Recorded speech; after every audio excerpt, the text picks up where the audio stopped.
Bonjour et bienvenue sur cette nouvelle vidéo sur ma chaîne Claudia Astro Coach où je te raconte chaque mois les énergies qui vont se produire pour le mois en cours. Si tu n'es pas encore abonné, je t'invite à t'abonner et à mettre la petite cloche parce que je prépare de jolis contenus pour la suite et à mettre un like et un commentaire si ce contenu t'a plu.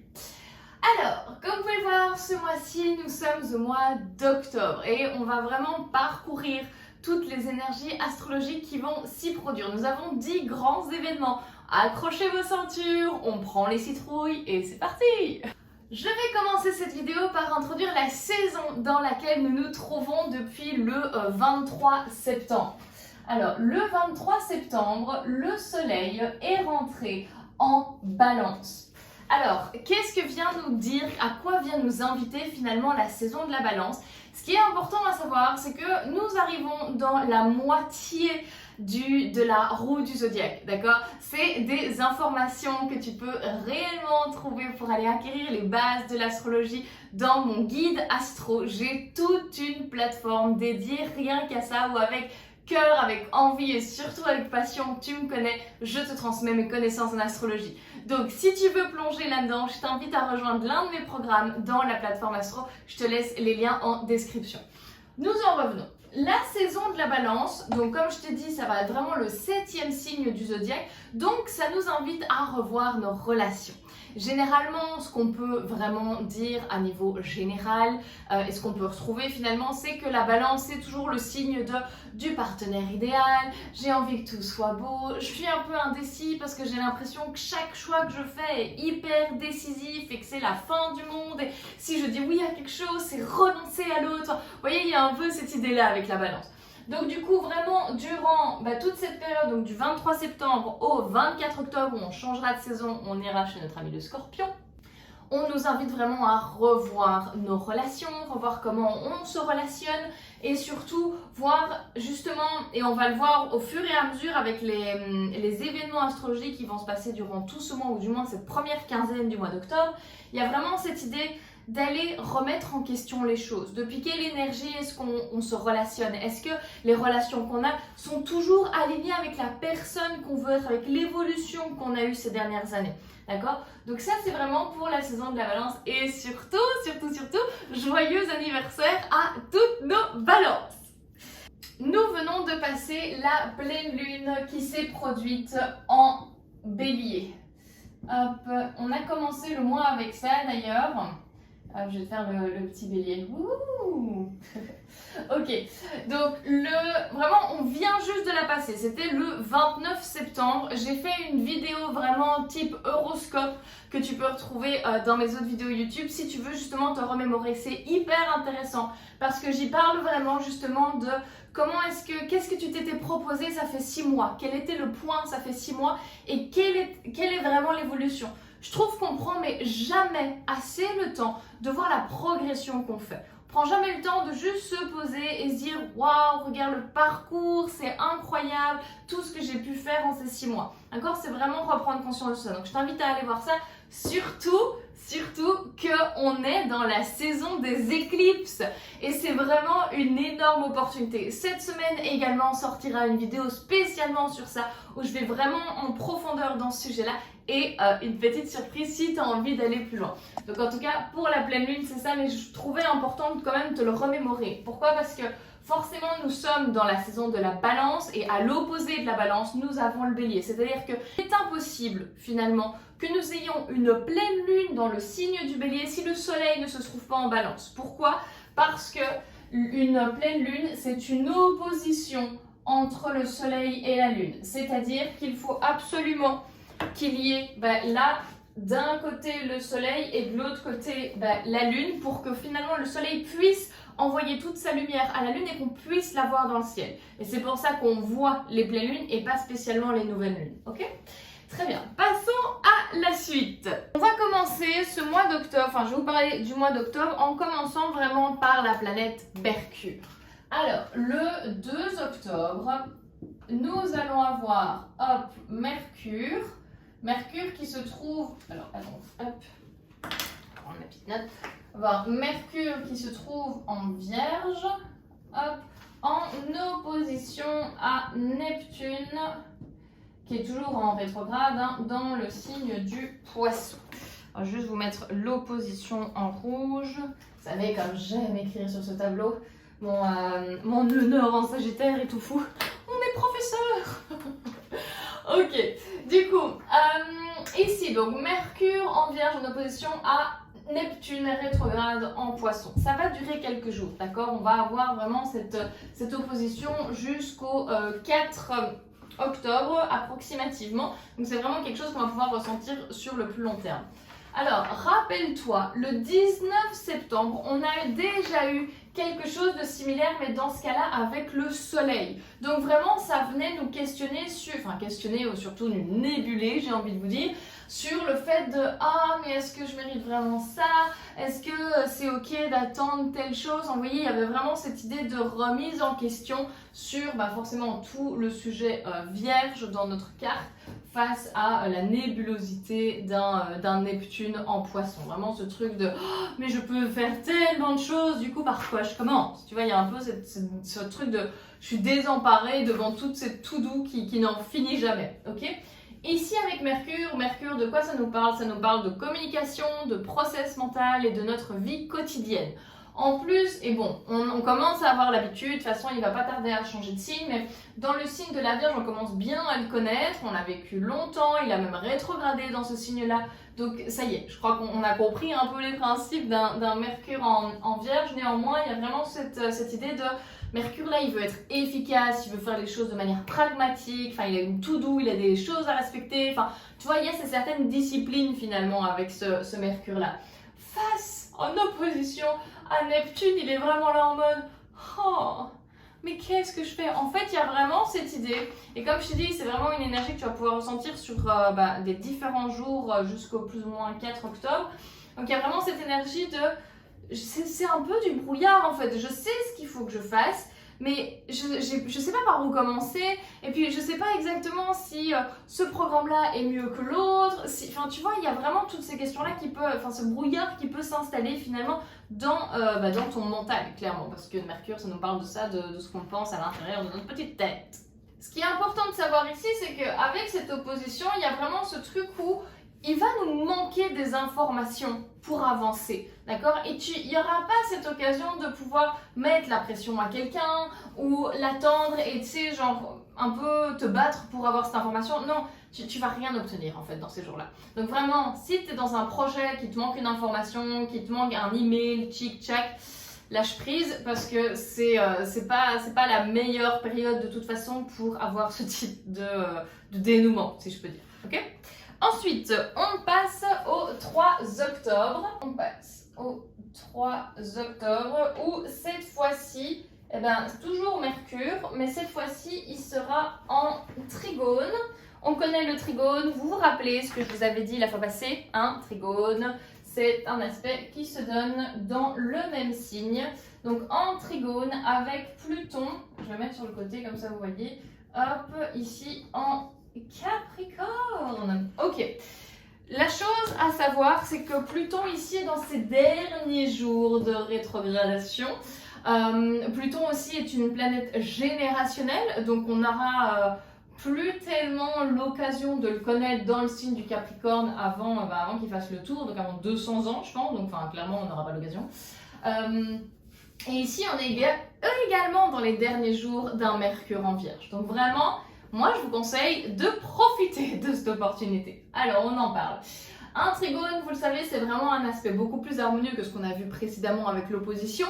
Il y a vraiment cette idée c'est un travail d'équipe, on fait des réunions, donc là je vous parle en termes d'aspect, d'accord, pas de recommandations, mais vraiment, ok, c'est une réunion d'une Vierge et d'un Capricorne qui se mettent ensemble et qui brainstorment un peu sur qu'est-ce qu'on peut faire. Ça de comment j'allie vraiment le pragmatisme à l'ambition, l'organisation à la stratégie, ok, donc il y a vraiment ces deux côtés-là. Le 3 octobre, on va finalement venir nous demander de revoir des choses au niveau de notre communication qui ne fonctionnent pas. Un Pluton nous invite vraiment à, moi je raconte toujours à mes clients que c'est comme un volcan. C'est-à-dire que des fois, il y a besoin de faire table rase du passé pour reconstruire sur des bases saines. c'est également ça qu'on vient ici nous apporter, d'accord? Donc, qu'est-ce qui, au niveau de ta communication, est-ce que peut-être tu es trop perfectionniste? Est-ce que tu attends toujours que ce soit parfait pour lancer des choses? Est-ce que dans ta communication, quand tu veux communiquer quelque chose, tu attends toujours de trouver le juste mot? Absolument pas ce que je fais, parce que sinon, je ne parlerai jamais à la caméra. Mais vous voyez, il y a vraiment cette idée-là, d'accord? Donc, qu'est-ce que... On vient vraiment t'inviter à changer une manière de t'exprimer. Qu'est-ce qu'il faut que tu changes dans ta communication? J'ai vraiment envie de refaire un peu ce lien par rapport à la saison forcément de la balance, où je vous avais dit que cette saison-ci va vraiment être axée sur les relations en général. Pas notre partenaire de vie ou notre partenaire en business, d'accord, mais il y a vraiment toutes les relations possibles et inimaginables. Donc, il y a vraiment cette idée où ici, on nous invite en fait dans cette saison des éclipses, de grands changements, de grandes transmutations, d'aller revoir toute notre communication par rapport à comment est-ce qu'on se véhicule avec les autres. Ok? Donc vraiment voir si ça fait sens pour toi et quels sont les schémas, les traits de caractère peut-être, la façon dont tu t'exprimes que tu dois changer finalement pour mieux te faire comprendre, arriver aux objectifs en fait que tu te fixes, à la personne que tu veux devenir. Ok? Ça c'était pour le 3 octobre. Nous passons au 4. Ça s'enchaîne un peu, j'avoue. Mais après, ça va être un peu plus espacé. Donc ici, le 4 octobre. Hop, let's ready. Let's go. Hop, 4 octobre, Mercure va passer dans le signe de la Balance. On va en avoir vraiment pas mal, d'accord? Dans cette saison de la Balance, il y a vraiment beaucoup de planètes qui transitent dans ce signe-là. Lorsque Mercure est en Balance, on vient vraiment nous demander de trouver finalement une justesse, un équilibre dans notre communication, dans notre quotidien. Vraiment rééquilibrer peut-être le fait de, voilà, j'ai passé trop de temps, même peut-être tout l'été, avec ma famille, à chiller, etc. Faut que je me remette au taf. Ou inversement. En plus, c'est des choses que je vous ai déjà dit, donc c'est un sujet qui revient pas mal sur la table en ce moment. Il y a également aussi forcément, comme je vous ai dit, cette saison de la Balance vient vraiment nous inviter à transmuter en fait nos relations. D'accord? C'est vraiment lié aux éclipses qui sont en train de se produire. Mais donc, il y a ici aussi cette idée de comment est-ce que je veux communiquer avec mes amis, avec ma famille, depuis un espace différent. Je m'explique. Il y a vraiment cette idée, imaginons que voilà, vous êtes en famille depuis, je sais pas, 30 ans, prenons le cas. Et la communication est complètement rompue, il y a des choses qui ne fonctionnent pas. Comment est-ce que grâce à ce transit-là, tu peux faire en sorte de trouver un compromis, de trouver une justesse dans les mots que tu vas utiliser, de vraiment tenter de remettre de l'équilibre finalement et de faire toi une part des fins, tu sais, un peu ce 50-50, d'accord? Il y a vraiment cette idée aussi, par exemple, je prends un autre exemple qui moi me parle énormément. Par exemple, la relation avec des amis que tu connais depuis 20 ans. Vous êtes connus, vous étiez à l'école, il y avait une toute autre manière de communiquer, c'était Wesh City. Tu connais, je sais que tu connais. Mais voilà, vous avez évolué, vos centres d'intérêt ont évolué aussi, donc les types de conversations ont évolué. Comment est-ce que, de manière juste finalement, et toujours la balance ici ne vient vraiment pas chercher le challenge, sinon vraiment de rééquilibrer les choses pour avoir une vie sociale à la hauteur de ses espérances. Comment est-ce que tu peux avoir cette conversation qui mette entre guillemets tout le monde d'accord et qui permette aux gens d'ouvrir les yeux sur ah ouais c'est vrai en fait on parle toujours des mêmes choses, ça fait peut-être 10 ans qu'on se connaît et en fait nos conversations n'ont pas tellement évolué, on fait que se remémorer le passé ensemble. Ok, comment on fait pour changer ça? Ou sinon, et on le verra par la suite, mais les éclipses sont un énorme moment où il y a des va-et-vient dans notre vie, donc des personnes sortent et d'autres personnes rentrent. Nous passons ensuite au 8 octobre. Le 8 octobre, nous avons Mars qui transite dans le signe de la Balance qui se trouve en carré avec Pluton rétrograde dans le Capricorne qu'on a déjà vu précédemment. Ici, c'est hyper intéressant parce que, de nouveau, comme je vous dis, on est dans les derniers jours où Pluton va vraiment être en rétrograde. Donc, il y a vraiment cette idée. Et puis, en plus, et c'est ça qui est vraiment hyper intéressant, c'est que quand Pluton arrête sa rétrogradation, c'est une planète vraiment lente, d'accord? Donc, il ne s'agit pas de « Ah, il arrête et ça y est, il reprend sa directe et il est reparti ». Non! Il lui faut du temps, d'accord? Et généralement, c'est dans ce laps de temps où on ressent énormément, beaucoup plus son énergie et sa puissance. Ici, on a deux planètes hyper yang et de plus, il y a vraiment cette relation finalement entre ces deux planètes où c'est un peu le grand frère et le petit frère, d'accord? Il y a vraiment ce truc où traditionnellement dans l'astrologie, et au même signe qui était le Scorpion, dans lequel on arrive, mon Dieu. Donc, ok, on ressent la tension, on va pas se mentir, il y a vraiment cette idée de se battre pour le pouvoir. Rien que ça. Mars en balance, dans sa plus haute énergie, il cherche vraiment à avoir des relations horizontales. C'est-à-dire, ah voilà, je prends l'exemple qu'on travaillerait dans une société, il y a un nouveau stagiaire qui est arrivé, finalement ça ne fait qu'1 an que je suis là, bon écoute, je vais me mettre à son niveau, on est vraiment les mêmes finalement, on est payé la même chose, etc. C'est une relation horizontale. C'est sans compter sur Pluton en Capricorne qui est en mode no way en fait, je suis le chef. Genre j'ai 20 ans d'expérience, c'est pas toi petit nouveau qui vient d'arriver qui va m'apprendre quelque chose. Il y a vraiment cette guéguerre là en fait qui est en train de se passer, d'accord? Donc ça peut forcément se refléter dans votre vie privée, peut-être avec vos enfants, avec votre compagnon, j'en sais rien, je connais pas vos vies, ou alors forcément dans votre vie professionnelle en mode c'est pas toi qui va venir m'apprendre quelque chose, d'accord? Donc vraiment ici c'est ce que j'ai envie de vous amener finalement comme réflexion, c'est ce sont des jours où ça va être potentiellement favorable en fait que vous ressentez cette énergie-là. Du coup, l'idée c'est vraiment de pouvoir anticiper et si vous arrivez, si vous êtes confronté finalement à cette situation de ah bah mince, voilà mon patron m'a dit telle chose, machin. L'idée ici ce ne sera pas de réagir, d'accord, à chaud, etc. Sinon vraiment de prendre les choses avec calme et avec un état de conscience élevé. Ça va? On continue avec le 9 octobre où ça y est, on va un peu dans ce qui est un peu plus soft. Un peu plus soft parce que l'énergie du coup de notre chère planète est un peu plus sympa. Nous allons avoir le nouveau transit, donc je dis le 9 octobre, de Vénus en Vierge. Ok.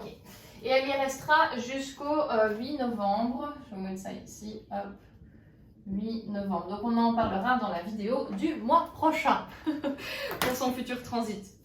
Ici, ce qui est important à savoir, c'est que d'où vient finalement Vénus là en ce moment. Vénus, là, elle était en train de transiter dans l'énergie du lion. On se rappelle, je vous en ai parlé énormément durant le mois d'août. Vénus a rétrogradé, donc on nous parlait énormément de self-love, de valeurs, etc. Ok ? Dans le signe de la Vierge, c'est un peu en mode, ok, c'est bien, t'as mis les choses en place, tu t'es dit que oui, voilà, j'avais plus de valeur, que j'ai monté en estime de moi, en amour de moi, etc. Puis je me suis dit que j'allais faire telle ou telle chose. Mais non, mais en pratique, d'accord ? La Vierge ici te demande de mettre ces choses-là dans une routine, d'appliquer en fait ça. On est vraiment passé d'une énergie de feu, de ah la passion et oui je peux faire ça et nani et nana, à de la terre en mode ok maintenant tu concrétises. Donc vraiment c'est un très bon transit pour justement mettre des choses en place et à créer en fait cet engagement avec toi-même. J'ai vraiment envie de te communiquer ça parce que dans la saison de la balance, on peut avoir tendance à paraître, tu vois, à se faire jolie, à paraître en mode « Oh mais regarde, oui, je m'aime, nanana ». Et en fait, quand tu es chez toi, face à toi-même, face à ton miroir, tu es là en mode « Tu te parles, mais voilà, on sait, toi et moi, comment tu te parles, tu vois ». Donc il y a vraiment cette idée de, au lieu de paraître, c'est vraiment prendre cet engagement profond avec toi-même et commencer à mettre des choses en place. On ne demande pas de changer du tout au tout et demain commencer en mode c'est bon, je me lève à 4h du matin. On la connaît si tu me suis sur les réseaux, tu sais à quoi je fais référence. Je me lève à 4h du matin, je fais ça, je suis beaucoup plus productive, j'arrive à aller au sport, à faire ça, à 5h je suis out. Mais plutôt en mode, ok, quelle est cette chose qui à moi me permet justement de ressentir cet amour propre, de me respecter au quotidien et de montrer ma valeur finalement aux yeux des gens, mais surtout parce que moi j'ai stabilisé cette valeur à l'intérieur de moi, ok? Donc vraiment une petite action, d'accord? C'est vraiment favorable à ça en tout cas.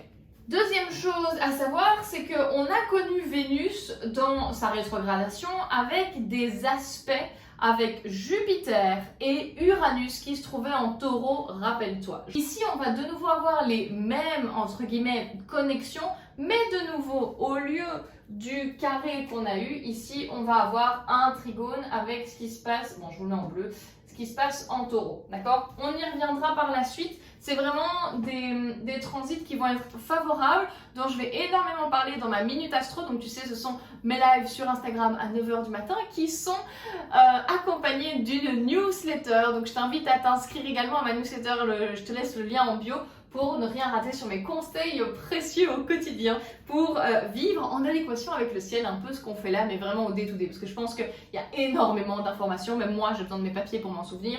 Du coup, un petit rappel au quotidien, ça fait pas de mal, donc je t'invite vraiment à t'inscrire à la newsletter. Le 10 octobre, nous allons toujours avoir ici Vénus en Vierge en opposition à Saturne rétrograde en Poisson. Il faut savoir que Saturne rétrograde, on va le retrouver énormément en fait durant ce mois d'octobre. Donc je t'invite vraiment à être attentif par rapport à ça et ne pas te surprendre de le voir autant parce qu'il va être aspecté énormément. Donc que ce soit là, dans ce cas-ci en opposition ou en trigone. Donc je viens de t'expliquer tout ce dont Vénus en Vierge vient vraiment amorcer comme changement finalement et comme nouvelle manière d'agir finalement dans notre quotidien. Ici, en opposition à Saturne, il y a vraiment des limites en fait qui se mettent. C'est-à-dire que, comme je te dis, mettre une nouvelle routine en place, montrer le self-love, faire en sorte que ce soit clairement quelque chose qui vienne de l'intérieur et d'un espace d'amour finalement et pas de peur où je dois me justifier, où je veux paraître, etc. Il y a vraiment cette idée avec le Saturne où il va venir te mettre finalement des limites, d'accord, un cadre, poser des limites en fait. Et j'aime bien cette énergie parce qu'en fait c'est vraiment pareil que, vous savez, on a tous eu ce moment en mode « Oh, mais ça fait tellement longtemps qu'on s'est pas vu et tout, faut trop qu'on aille prendre un verre, un de ces quatre. » Quand t'as été prendre un verre avec cette personne? Sincèrement, jamais ça s'est produit. Saturne, en fait, t'aide vraiment à, justement, dans ce cas de figure de « Ah ouais, ok, bah écoute, semaine prochaine, j'ai un trou, genre à 4h le jeudi, est-ce que t'es libre ?» Saturne te met des limites, mais c'est pas spécialement mauvais, c'est te met un cadre finalement. Parce que comme dans cet exemple-là, si tu ne sais pas que c'est jeudi à 4h qu'on va prendre le café ensemble, bah du coup, c'est quand, tu vois? C'est oh, on ne sait pas et on ne le fera jamais, on se connaît, d'accord? Donc vraiment, il ne faut pas diaboliser non plus Saturne parce que si on n'avait pas Saturne dans notre société, c'est pas pour rien que c'est une planète sociale, ce serait beaucoup plus difficile de les dates, quand, comment, enfin qu'est-ce que je fais et d'avoir vraiment un cadre pour se retrouver. J'aime aussi bien cet aspect parce que Vénus en Vierge, il y a vraiment cette idée de j'ai envie de me rendre utile à la société, ok? Donc du coup ici avec Saturne, il y a un peu cette idée aussi où oui, tu veux plaire à la société et tout, machin, mais mets des limites à ça aussi. Mets des limites au service que tu peux apporter. C'est pas en donnant absolument tout de toi que les gens vont soit t'aimer, soit même que toi tu peux grandir dans une évolution personnelle et que ça te garantisse de garder de l'énergie pour toi. D'accord? Donc il y a vraiment en fait ce jeu-là. Donc c'est toujours favorable le 10 octobre pour remettre un peu des limites sur ok ouais peut-être que je vois cette pote beaucoup trop et en fait ça me sert pas ou genre justement je ne la vois pas assez parce que je mets pas de limite en mode je mets pas un cadre dans lequel justement on peut se voir. Ok, donc vraiment viens repenser un peu à ça. Important à ne pas oublier surtout c'est que l'énergie dont on a parlé précédemment de Pluton et Mars est toujours là d'actualité le 10 octobre, d'accord? Donc on peut avoir comme je t'ai dit, c'est un peu se battre pour le pouvoir, ok? Donc vraiment, vigilance orange. Le 11 octobre, Pluton arrête sa rétrograde dans le signe du Capricorne. Il était en rétrograde depuis le 1er mai et on le retrouvait à 1 degré du Verseau. Donc il venait à peine de rentrer dans le signe du Verseau qu'il a déjà fait marche arrière. D'accord? Donc c'était un peu cette idée, j'en ai parlé énormément à mes clientes parce qu'on a vu vraiment un boom à ce moment-là. Donc le prochain boom va être sympa aussi, on en reparlera peut-être l'année prochaine, en courant de juillet, il me semble 2024, où il revient dans le signe du Verseau. On en reparlera. On en reparlera en temps et en heure. Donc déjà, il a fait vraiment une grande rétrograde. Donc imaginez qu'il était au degré 1, donc il est repassé à 0, 30, 28 et là il est actuellement au 27 degrés, exactement. 27 degrés du Capricorne. Donc du coup, il nous a fait une petite rétrogradation. Comme vous pouvez le voir, c'est pas comme Mercure qui nous a fait genre 15 degrés dans le vent, d'accord? Il y a vraiment cette idée, c'est une planète lente, c'est-à-dire que Pluton se trouve très loin de nous, d'accord, dans le système solaire. C'est-à-dire que lorsqu'il veut faire une manœuvre, ça met du temps. Vraiment considérer les planètes générationnelles, donc Pluton, Neptune et Uranus, comme des paquebots. un paquebot, quand il veut tourner, et c'est peut-être le cas pour le Titanic, le fait qu'il est coulé, c'est que il n'a pas su en fait tourner assez rapidement. Pourquoi? Parce que il était énorme. C'est un peu la même chose. Donc c'est-à-dire que Pluton ne passera pas le prochain degré, donc le 28e degré, je deviens un peu spécifique, mais c'est vraiment pour que vous compreniez. Il ne passera pas au degré 28 jusqu'au 1er novembre, d'accord? Donc il y a le temps, il va encore rester finalement tout le mois d'octobre dans le même degré. Et une planète dans le même degré a beaucoup plus de puissance et on la ressent beaucoup plus. Ouais. Donc j'espère qu'on va survivre. Non, je rigole, bien sûr qu'on va survivre, mais vous êtes prévenus, j'ai envie de vous dire. La symbolique du coup d'un Pluton qui est en stagnation dans ce degré numéro 27, on va voir ce qui est au niveau collectif, parce que comme je dis, c'est une planète générationnelle, donc on va noter des événements mondiaux, et à titre personnel. À titre collectif, à titre mondial, il est possible, et je l'espère pas, mais c'est possible, qu'il y ait genre de nouveaux dictateurs, de nouvelles choses, comme je vous disais, et on le voyait quand je vous ai parlé de Mars en carré avec Pluton, il y a se battre un peu pour le pouvoir, d'accord? Donc là, on ressent encore cette énergie-là de toute façon, mais il y a vraiment ce truc, il est vraiment possible qu'il y ait de grands changements finalement, de prises de pouvoir, let's see ce qui s'en vient. Surtout une période, d'accord? Comme je vous ai dit, il va stagner, donc ça va pas se passer du jour au lendemain. Vraiment cette histoire de nouveau, rappelez-vous de ce paquebot qui essaye de changer de direction, ok? Donc il est vachement possible qu'il y ait des prises de pouvoir, etc. dans la période du 11 octobre au 1er novembre. Donc ne vous étonnez pas. Et puis vous me ferez un petit message s'il y a des choses qui se passent dans votre pays, parce que moi je suis ici en Espagne, donc je ne suis pas peut-être toute l'actualité de vos pays. À niveau personnel, Pluton en Capricorne, le fait qu'il est en stagnation va pas spécialement nous impacter. Par contre, comme je t'ai dit auparavant, comme il est en carré avec Mars qui est une planète personnelle, il est possible que là, comme je te l'ai dit un peu, mais on remet un peu ce point de vigilance. Vraiment, comme tu es consciente, tu vois qu'il y a un peu cette guéguerre pour le pouvoir, ce truc de je me sens supérieure à, je veux contrôler, tchic-tchac, machin. C'est vraiment, essaye d'agir de manière la plus pacifique possible. On reste dans la saison de la balance, d'accord? Donc trouver des compromis, de la justesse, de l'équilibre. Réagis pas à la chose, sinon vraiment prends conscience de comment tu veux faire les choses et fais les choses de cette façon-là. Point de vigilance orange à venir. Je crois que je l'avais déjà dit, mais j'aime me répéter. Très bien. Ici, Mars va passer dans le signe du Scorpion. Est-ce qu'on ressent du bout du nez, là, la saison du Scorpion qui pointe le bout de son nez? On le sent ou pas? Ça, c'est déjà le premier aspect finalement qui nous vient dans le signe du Scorpion. Mars en Scorpion, clairement, il y a une passion, les gars. Il y a ce truc de là, j'ai envie d'agir. Là, c'est le moment. Là, je me sens magnétique. J'ai créé mes projets, j'ai fait les choses, j'ai fait les recherches. J'ai mis en place finalement différentes choses grâce à la balance. J'ai trouvé de la justesse, etc. Maintenant, c'est fini. En fait, il y avait tel et tel sujet dont il fallait que je parle, qu'il fallait que j'actionne. D'accord? Il y a vraiment cette autre énergie. C'est vraiment, on passe finalement de l'air à l'eau. L'eau du Scorpion, c'est vraiment les eaux un peu déjà profondes, un peu je dirais boueuses, tu sais, c'est où tu as du mal à marcher en mode mais c'est un peu des sables des sables mouvants, du coup dans lesquels tu peux vite te sentir attrapé si tu n'as pas la vivacité, l'ambition du Scorpion, d'accord?